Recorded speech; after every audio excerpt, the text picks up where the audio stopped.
Hey guys, it's Jason here. Welcome back to the channel and welcome the Arrma Mojave 4S. This truck, guys, was kind of a funny purchase for me. When I initially saw it and saw the first few videos, I was super pumped for it and I wanted it and I was like gung-ho. Then I went through this little tiny period where I genuinely was like, okay, I drive the same way in every video. I drive the same way when I'm out and about. All I do is rip around, hit a ramp, jump, come down over and over and over again. And I really had kind of started to think like, okay, as awesome as this truck is, it does come in around 700 bucks Canadian. So it wasn't like it was a cheap truck or anything like that. I started thinking, hey, maybe this is not the truck for me, or at least right now, because I had ordered a couple of other vehicles that are still actually coming to me. And it was thanks to a brother from another mother, Razor RC's video, where he was running around like a BMX track, sending this truck over and over and over. And the truck was taking it and he was having a blast running it. Now, he's got, obviously, guys, a lot better setup than I do, running on BMX tracks and all that kind of stuff. Being able to, come up and then land on a downslope is awesome. But there was a few times where he did launch it and the truck kind of went a different direction and he had to land it, like this. And the truck took it. And when I saw that, I thought, you know what? I love the look of these trucks. I've always enjoyed driving them, and seeing what that truck took in that video, I was like, yeah, I need to get this. Now, guys, in this video, what we're going to do is we are going to unbox the truck.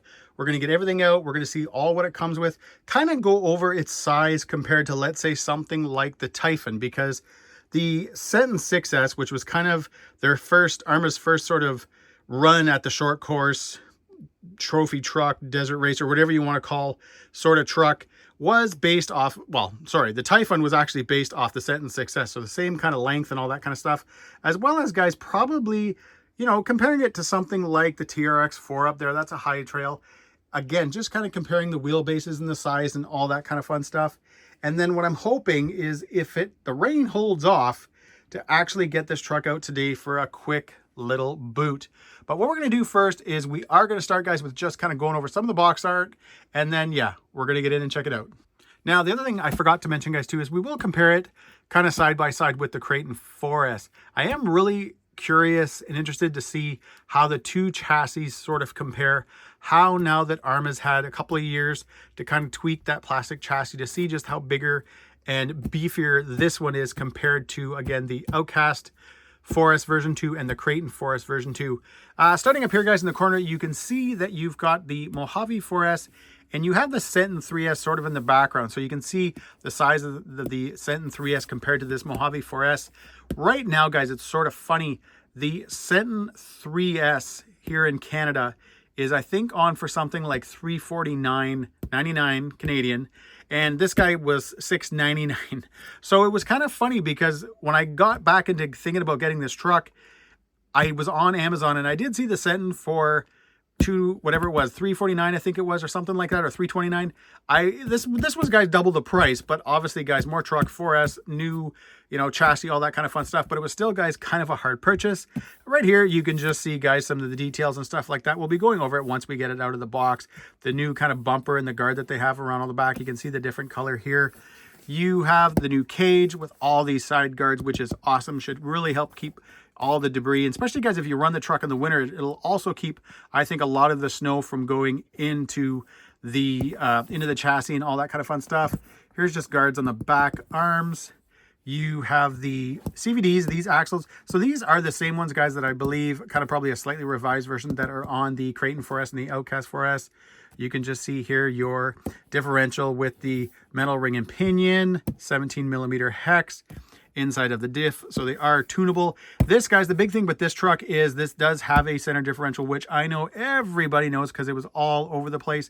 Everybody was excited about this. It's kind of funny. I don't want to say I can take it or leave it, but I do come from a time, guys, because I am friggin' old, that slipper clutches were super common. And I was the type of guy that just pretty much cranked them right down, backed them off a little bit, and you had somewhat of a solid center. I don't want to say a solid center diff because that wasn't what it was, but you did have that. So I'm kind of cool with both. What's nice about having a center differential is that you tune it and then you can kind of forget about it. You're not worrying about a nut backing off or anything like that. Obviously, there's a few other advantages, but, guys, from where I come from, you know what? Again, either or, I liked both. I had no issues. Over here, you can just see the slightly bigger tires. So actually, when I say slightly bigger, I should say slightly smaller, because compared to the Mojave 6S, these are a little bit different. So we will get the Method RC belted Terrafoams out for this video and kind of can compare the size. And overall, guys, here's just another picture of the chassis layout and all that kind of stuff. And you can see the metal drivetrain and all that good stuff, or at least metal diffs and your parts on the center diff.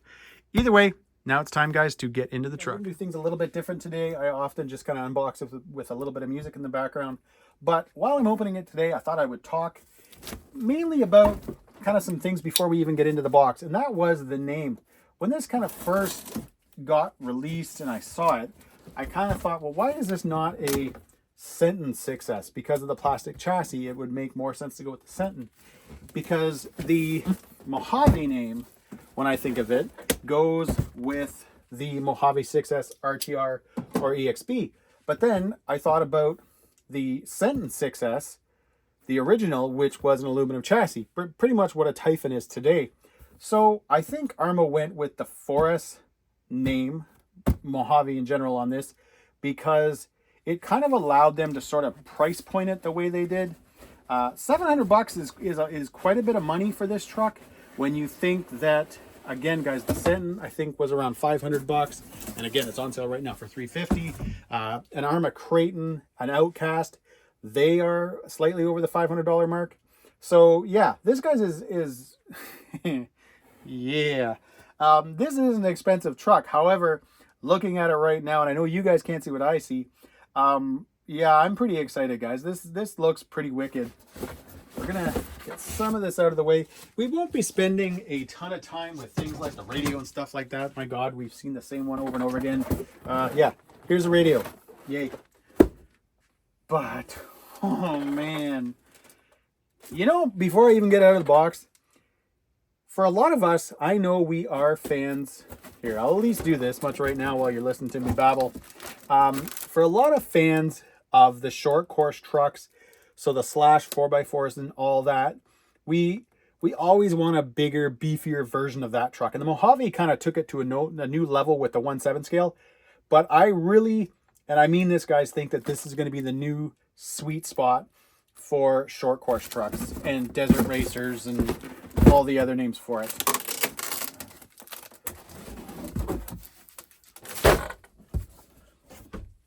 Oh yeah, we got to do that. Man, guys, I like this thing already. I haven't even driven it yet.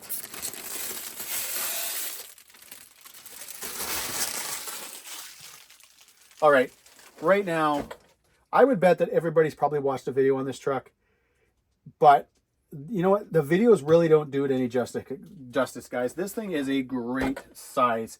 So before I even go any further, I'm going to just quickly, because I kind of want to give people an idea of the size of this truck.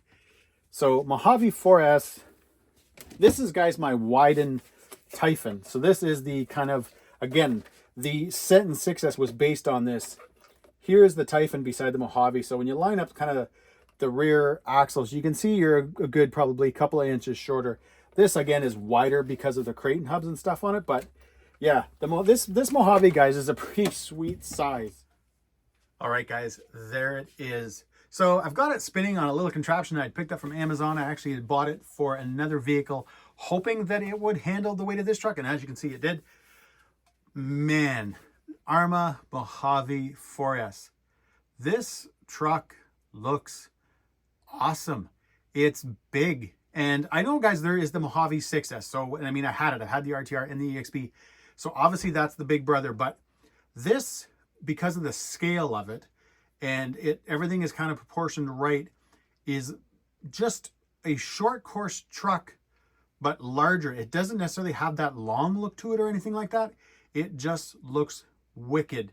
And what I'm hoping for, guys, and I'm going to stress that a lot here, is the Mojave 6S is a beast of a truck, and it is an absolute tank, and I've always enjoyed driving mine and all that kind of stuff. But for the kind of driving I do, so kind of the, you know, ripping around, hitting a ramp, not necessarily at crazy speeds or anything, just doing, you know, semi good overall type jumps, the Mojave always kind of struggled with correction when you do those type of jumps. And it either kind of went, it either was really kind of delayed and slow at recovering, or when I had a big system into it, it would throw it really, really fast, and it was just really kind of awkward at times. I am hoping that this truck solves all those problems and that it becomes somewhat of a, sort of a standard. The Slash 4x4 for a long time was kind of this standard for 110 scale 4-wheel drive short course trucks, where there was conversion kits and monster truck bodies and bigger tires and all this kind of fun stuff. And I'm hoping that that is where this truck goes. I have not even, at this point, guys, gotten the body off yet. So you're just coming along for the ride like I am right now and just really just checking it out. I am super happy that it does come with the wheelie bar. You can sort of see that right there. I'm kind of, guys, speechless. Watching this thing right now spin around, cheesy like it is right now, is just super cool. But I've wanted to see this part in a video, guys, since they've been kind of released. So all the guys that have been doing great videos, I really just wanted a long kind of look at it. And now I'm making you guys watch it too. But what we're going to do is we are going to get the truck off the little cheesy contraption, and we're going to get the body off because I'm excited to see how the chassis looks. From the pictures and all the videos, guys, that I've watched, it does look like Arrma has beefed it up now, and it looks more kind of like they've been doing it for a while versus kind of, hey, we got to get this truck out and make a plastic chassis for it. All right, guys, so they do have you've got your tethers like they always have had on Arrmas, and something that they've had on some of their 8-scale vehicles now is you've got these little kind of plastic sort of retainers. I really like that. One, the biggest thing, guys, I guess for them is the fact that it does keep your body held in better. Instead of having, the body rip through the pin and all that stuff, you've got a pretty nice solid surface here holding it down. I would still like to see Arrma do what Team Corelli does, where they have kind of a bent pin. I find when you have that bent pin, you're pulling on the pin versus pulling on this part. I often, sometimes when I do get like a used Arrma Forest or even any Arrmas in general, this is usually torn out. So again, kind of would be just a small thing. I've tried to bend them myself, but they often just go kind of like wonky, where the pins, instead of them being kind of beside each other or on top of each other, kind of go all twisted, which, I mean, to be fair, usually happens after some good bashes and stuff like that. All right, let's make sure this is in frame, and let's remove the body, which is really nice. It's got some weight to it, which is obviously, guys, understandable. You do have, we'll move the truck out of the way. Again, this is what I was talking about, guys, when we were kind of going over the box art. You have a full, obviously, guys, you have your interior, which helps keep everything out from the chassis from the top up. But now, guys, you have this full kind of guard that runs completely around the chassis. For someone like me who does some dirt running, but does spend quite a bit of time in the winter with their trucks, this is just awesome, because if this is open, the minute you hit that throttle, all it does is throw the snow. And since I do plan on, guys, running this truck in the winter and probably running it with some set of paddles, you can imagine those paddles just cake the truck. So really nice for Arrma to include those. Again, the body has got, guys, kind of like this nice sort of old school Toyota look going on. I've actually even noticed now that they've got some TRD 4Runners that actually have these colors and have kind of a stripe on it. So definitely a very cool look to the truck. I did like the blue, white, and red look as well, but I did prefer this one. So obviously, guys, I went with this one. Moving on to the truck, which definitely, guys, has some weight. It's pretty solid. It's definitely, guys, pretty solid. And right off the bat, I'm going to bring you guys in 1 second, but looking at this truck, and I am, hopefully I'm not just kind of talking out of my ass here, but the chassis does look to be different. Not just the design or anything like that, guys. I just mean like the quality, the composite plastic, however you want to put it. It does look a little bit more beefier, and it does look more like a solid 4S truck. I don't know how to really say it properly to you guys to kind of get what I'm thinking out, but it just looks like something that's been in production, like this style, this tub, all that kind of stuff. Something that's been in production, guys, for like 10 years versus, a few months. All right, so I took, guys, a few minutes there just to sort of look over the truck, kind of check it out from different angles. And this thing, guys, is, again, they definitely look like they stepped up their quality. They definitely, I don't know. I even feel like the chassis feels different, which I know makes no sense. Having this big motor mount center differential casing, guys, in the back, again, just beefier. It makes the truck look, honestly, guys, just more impressive. So kudos to Arrma for really delivering on this. You can see the spots right here, guys. These holes right here is where the body kind of sits in. So it's kind of nice because instead of the body sitting out here and kind of doing, you know, kind of a Flappy Bird sort of thing going on, it's going to sit in these slots and keep everything nice and tight and together. You have your, to me, guys, look like the version 2 shocks. So you've got the aluminum bodies. You do have the plastic cap. You have quite a bit of preload spacers, not so much in the front, but if you go to the back, this is pretty big back here. That's a whole lot going on. And it makes me wonder if maybe these springs, you know, maybe should have been a little bit stiffer, kind of from the factory sort of thing. So having the truck sit here right now, I thought some people kind of said that it was sort of stiff. I'm thinking it's kind of soft. Now, I understand that with a desert racer, that's kind of what you want, because you want this suspension to move and to kind of stay on the ground. When you stiffen things up and you start ripping, you're going to kind of get more of a bounce and the tire's going to kind of come off the ground. You don't want that. You want all 4 tires sticking on the ground. My concern is with my style of driving and what I do with an RC, that I'm going to be doing a ton of chassis slaps. Well, yes, I will be doing a ton of chassis slaps. A little bit of travel there left. So, I mean, don't get me wrong. The chassis slap, that's a good thing, hopefully with this plastic chassis. But again, I think once you start getting something like especially a bigger battery, I will, guys, be running this bad boy. You saw this in, I think, the last, all right, wait, you might not, because I don't think I've made that video or released it yet. This is a Gens Ace 5500 4S60C pack.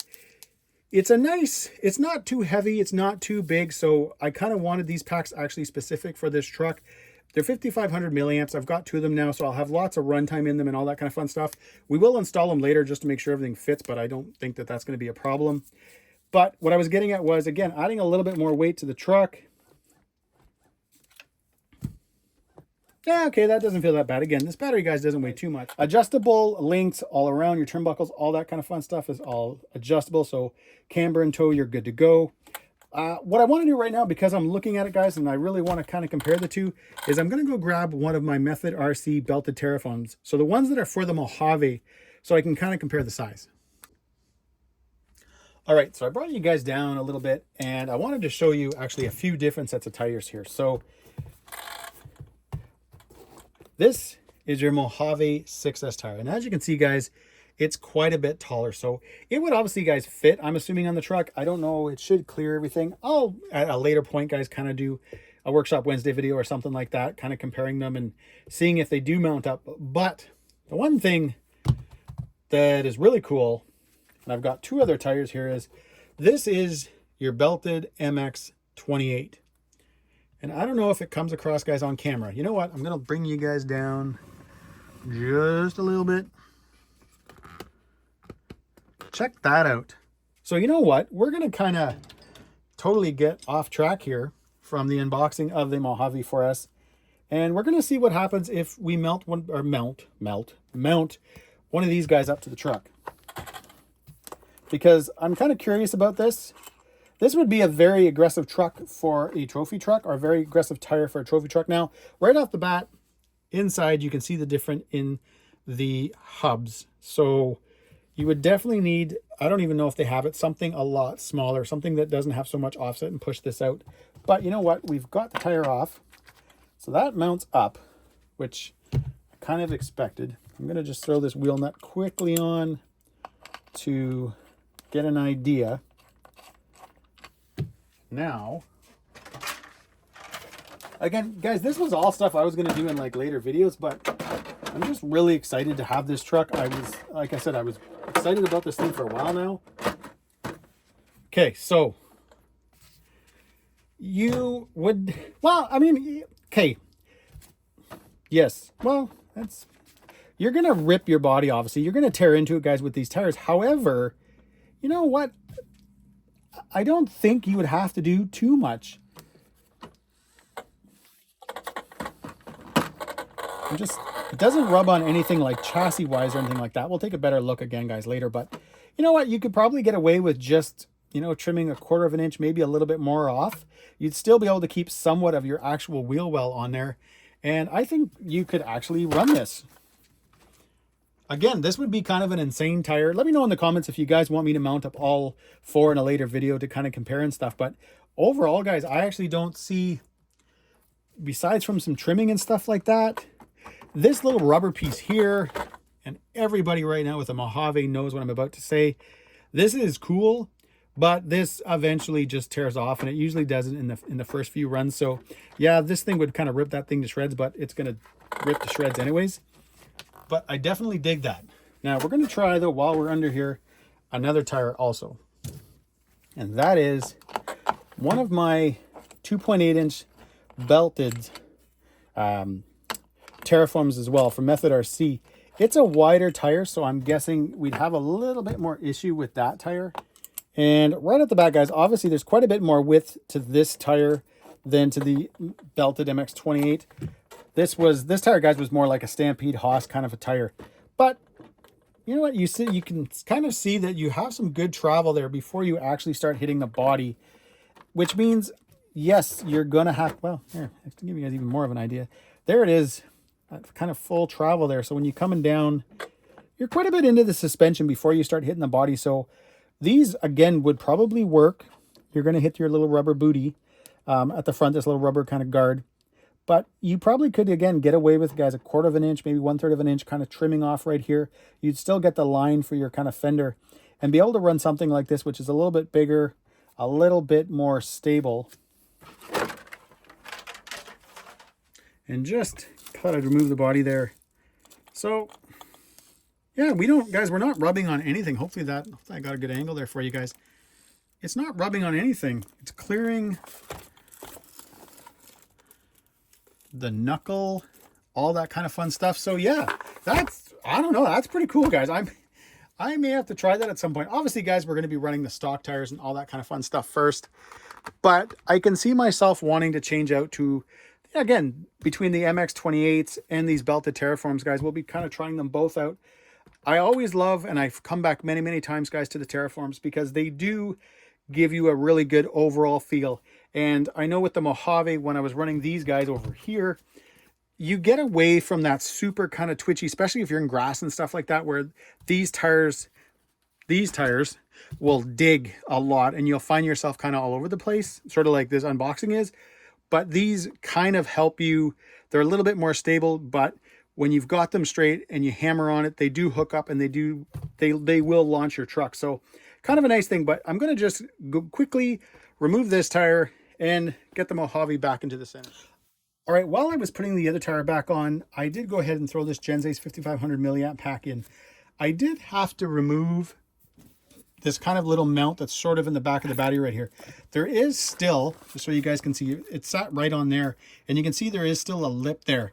I'm going to probably use like a little foam block back there just to hold the battery a little tighter. But what I've been doing lately, guys, with a lot of my trucks is I actually use kind of a strip of Velcro on the bottom of the battery and the chassis so that you kind of put it on first. The Velcro does its first kind of the initial grab, and then these straps kind of snug it all in and really hold it. And I find that way you don't get as much shifting. Sometimes I get home with the truck and you can just see from the actual battery, the scratches and all that kind of stuff that the battery's been sort of shifting around. As well as I've got these guys right here. I don't even know where I got these foam blocks from, probably from something that I bought Traxxas, because they include a lot of this stuff that I often will just sit here. Again, helps keep the battery from wiggling back and forth this way. But again, the Velcro does help a lot, and it's something, guys, that really works, and I've been doing it a lot lately. Now, when it comes to the electronics, guys, it's nothing that we haven't seen before. So you've got the Firma 120, which is good for 4S. When it comes to the motor, it's a 2400 kV. It comes with a heatsink. It comes with a little fan on it, which is kind of nice. You have an S652 servo, which is, I believe, good for 232 ounces of torque. And for the receiver, which is right in here, it's an SR315. Now, that's a really nice receiver, guys, because it is a dual protocol receiver. So the radio comes with the SLT3, which is an SLT protocol transmitter. But if you've got something like a rugged or DX5 Pro, all that kind of stuff, which is DSMR, you're good to go as well. So you can bind it up to either radio. I haven't even, guys, shown you the SLT3 yet because, one, you've probably already seen that transmitter, but I am going to be binding this thing up, guys, to my rugged before I ever actually run this truck. And because there is no AVC on this truck or anything like that, you don't have to worry about the wonking binding process and all the setup and stuff like that. I will be immediately changing the punch. I'm going to check over my punch settings, probably bump it up a little bit. I often, guys, say that I take the truck out kind of bone stock, but I usually do adjust the punch first because I know there's a certain punch that I want to have. And the few times that I've gone out and I haven't done that, I kind of usually regret it, or I've just brought the card with me and I change it. The other thing is the brake. Now, the brake is something that is different than the punch in the sense that sometimes I get out and they've got the punch nailed right off the bat, and sometimes it's just too weak, or sometimes it's the opposite and it's too hard. That'll probably be something I will check first. So I will bring the program card with me when I head out for the run, just to make sure if I need to fine tune the brake, I can. But I'm pretty sure, guys, I'm going to up the punch right away. All right, guys, hopefully the audio right now is okay. I do have a battery over here charging because I want to get out and give this thing a quick run today. But I wanted just to kind of cover a few things first. The punch setting, I can confirm, is at 4. So even though the manual kind of has both the 1 and the 4 sort of highlighted, it is set to 4 by default. However, here's the more interesting part. If you kind of skim all the way over to item 6, you'll see item 6, value 2. And if you go into the manual, you'll see there's item 6. That's your BEC voltage, and it only shows 6 volts. However, I did go to the internet, and basically when I saw the value 2 here, I thought, wait a minute. And when I look on the Spectrum website, it does now show 6 volts and 7.4. They just don't have it in the manual. So your ESC does have a 7.4 volt BEC. That's what your servo is running. So again, guys, I just wanted to let you guys know that if you were wondering. I don't even know how long this ESC has been set up that way. I had just gone on off of what I had seen in the manual. So either way, guys, we're going to get that battery charged, and fingers crossed, if you see like another 5 or 6 minutes to this video, I was able to get out and at least give this thing a quick run. All right, guys, I just noticed the time of the video, and this is getting kind of long. So what I'm going to quickly do is show you guys a few clips from the run I just had.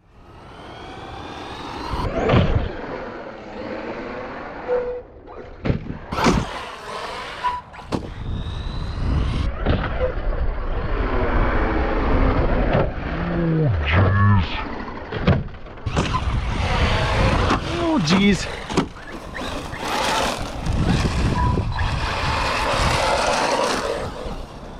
Yeah.